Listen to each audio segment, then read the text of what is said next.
Michigan State travels to the Los Angeles Coliseum to kick off at 11 p.m. Eastern Time, 8 p.m. Pacific Time. Not on a Friday, as USC Rutgers was last year, and I actually thought that was kind of cool. No, this is on a Saturday. It's Saturday night, 11 p.m. Eastern Time. That's when Michigan State traveling to USC kicks off. 75 degrees Fahrenheit, 2-mile-per-hour winds. USC opened as, I think, a 15 or 16 point favorite, and the line quickly traveled up to USC minus 17.5. Before I resume, please like, share, subscribe, hit the notification bells, and comment your thoughts down below. I love your engagement. Don't just hit the notification bell for my main channel. Hit the bell for any team playlists attached to the video if interested. If your team is not there or you're not interested, please navigate to my home channel page. Check out the playlists tab. Your team will be there if it's a Power 4 team. And hit the notification bell so that you can get notified when I cover that specific team. If you want additional content, bonus content, sign up as a paid member of the channel with the appropriate tier. I also give priority reply to members. And check out our Discord server. It's free. You get to interact with me. I get to pop in there. And the Discord server will notify you when we go live or when I upload videos. Is the line. And I understand that.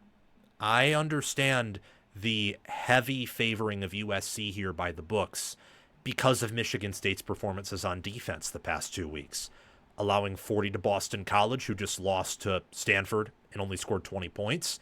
And also allowing 24 points to a Youngstown State team that's probably good for the FCS, but would be one of the worst FBS teams, even in the G5 or Group of 6, whatever it's called now. USC, though, they have some issues. USC, I think, has some questions in run defense, an area where Michigan State's good at offensively, running the football. It's the one thing their offensive line is really good at. And they beat a Purdue team on the road who is definitely in rebuild mode by just 16 points, one of those being a pick-6 defensive score. So USC is the favorite for a reason, and we'll talk about that throughout this segment. But Michigan State isn't a guaranteed victim of a Lincoln Riley offense and a reformed, ironed out, clean, elite in terms of potential USC defense. Not an elite defense. USC doesn't have an elite defense, and I don't think they even have elite potential this year.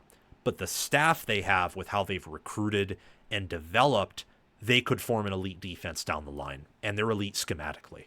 They run that same style of defense that Michigan did in 21, 22, 23 that they've continued to run under Wink Martindale that's really effective against some of the best offenses in America. Michigan State against Western Michigan and Boston College collectively, because points per play margin statistics don't include games against FCS opponents, and I think it's a good thing. Oftentimes teams unintentionally run up the score against FCS teams because the talent difference is so big. Michigan State is a 0.116 points per play margin. For every one play they run, they score just a little over 1/10 of a point more than their opponent does when they run a play. For USC, that's 0.642. USC just loves to outscore people, and they do a really good job at it, and they're extremely efficient. There's a reason why, per FPI, they have a 20.6 power rating. They're viewed as nearly 3 touchdowns better than the average college football team. They're 5th there. I think that's a little bit too high, but I think it's possible. And many would say that's not possible and it's ridiculous. It's possible. They have over half of their roster made up of blue chip players, and they have the staff. And I would say at this point, with how Maiava's played, the quarterback and the wide receivers and enough good players on defense and offensive line and running back to really make some noise, not just in the regular season, but in the playoffs if they indeed make it. FPI favors USC to go to the playoffs, and honestly right now, I would too. I picked them to reach the playoffs in the preseason, and I'm actually standing on that right now based on what I've seen. I'm more confident in it watching what is unfolding across the college football landscape right now. Michigan State's offense is not their problem. USC's offense, he has a scoring 0.873 points per play, but USC's offense is a little bit more fundamentally pro explosive play and making sure you get that explosive play than Michigan State is, and they're more talented there. Michigan State's more ball control, trying to really establish control at the point of attack and flexing on that. Well, I feel like USC, as any offense would, wants to establish control at the point of attack, but then you want to parlay that into having a really explosive passing offense off the run.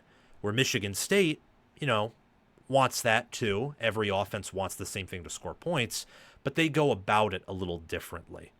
Both Riley and Jonathan Smith have familiarity with the West Coast. Smith's been on the West Coast all of his life up until this Michigan State job, and Riley has been at USC now for 4 seasons. I think that both teams are similar in that their strengths are quarterback, running back, and wide receiver. They do have some differences. I think that USC's offensive line is better at pass blocking. Michigan State's could be better at run blocking based on what I've watched, though it's very close. I think that USC's more talented, a little bit of everywhere, but I think Michigan State's run defense is better than USC's. USC's pass defense is better than Michigan State's. The fact this kicks off this late, it's a 4 time zone trip for Michigan State. USC's more talented and they've performed better on field and on the paper consequentially, makes this very challenging for the Spartans. But whichever team forces the most punts and runs the football the best, I think is going to emerge victorious here. I don't have one specific question that I want to branch off from for each team. I just have one question for both. I think this game comes down to forcing punts and running the football the best. I think it's really going to be that simple because of the struggles that both of these teams have on defense and because of what I have seen from both offenses, and I love both offenses here. Secondary play is critical, and it's critical because both of these wide receiver groups, Nick Marsh leads Michigan State's, Makhi Lemon, Jacoby Lane leads USC's, are some of the best in America, straight up. And for Michigan State, they have Evan Boyd. They have Amari Kelly. They have other at tight end, Michael Masunas and Jack Velling at tight end. They have Krishawn McCray at wide receiver as well, Alante Brown, Rodney Bullard Jr. They have depth. They don't just have one guy in Nick Marsh, which is really what they had last year. They just had kind of one guy. Now they have several guys, and that makes their passing offense that much more dynamic and better and all the more impressive. For USC, Jacoby Lane and Makhi Lemon are the main faces, but you also have Jay Fair, DJ Jordan. You have Zacharias Williams, who already has doesn't already have a touchdown reception, but nearly 100 yards this year, transferred in from Utah. Prince Strachan, unfortunately, is injured, and I would actually say Michigan State probably has the deeper receiver room than USC, but USC starting 2 might be the best starting 2 in the country. The only one I have pegged better than them is Jeremiah Smith and Carnell Tate, and I'd have them there, but the only duo that I could see pushing them would be this one from USC. Defensive front and offensive front toughness, overall play, those are also some key factors in a game where I like USC to pass on MSU and therefore open up their run offense. And I think Michigan State's run offense straight up has a favorable edge over USC's run defense. Which quarterback's more poised? Both have played exceptionally well so far. This will be the toughest test that either has played by, I would say, a mile for Michigan State, and I would say by a significant margin, maybe a mile for USC. These two coaches have also played each other before in 2022, and that was a game where Oregon State's defense put up a wonderful effort. They didn't pass the ball well at all, but they ran down USC's throat and nearly emerged with a win, if not for a clutch Caleb Williams final drive. Michigan State and Smith's team they won't have the crowd on their side as Smith did in 2022, but they have, I think, some similar matchup edges that Smith had that season. I think that Michigan State will be able to run the ball, but USC will as well. And as for it coming down to who forces more punts, that's an intriguing question. USC's favored for a reason, but is USC being overvalued? Is Michigan State being undervalued? We know that Michigan State's thin. We know that they may have been using that game against Youngstown State as sort of a bye for what is a huge trip to USC. And if Michigan State somehow wins this game, then be my guest. They're winning 7, 8, maybe even 9 games. If they can beat USC on the road, they can beat anyone on their schedule except for maybe Penn State, and that game's at home off of a bye. So they could maybe even pull that one off if they somehow pull this game off. It'd be wonderful. It'd be a great college football story. And look, I think that Michigan State will be able to get some throws on USC. I think they'll be able to run on USC's defense. The problem I encounter here, and the reason I have to pick USC to win in a shootout, and I think even they'll cover, I think that the game will be closer than the final score indicates, but I do think USC covers. I think that USC being so more talented and just explosive in general means that this game can be close entering the fourth and even tied, and then USC forcing a punt and getting a long touchdown bomb, and then Chiles, while he's stressed out trying to carry the team on his back, throws a pick six. Boom, you get your cover right there. In the same way that Notre Dame USC was. Notre Dame won by 14, nearly won by 21 due to 2 pick sixes, and that game was a shootout. I kind of think this is going to be the same way, except this time USC wins that style of shootout. I think it'll be an exciting game. I expect both teams to run for over 100 yards. In fact, I would say, I'm going to go bold and say over 150. Both teams run for over 150 on each of these defenses.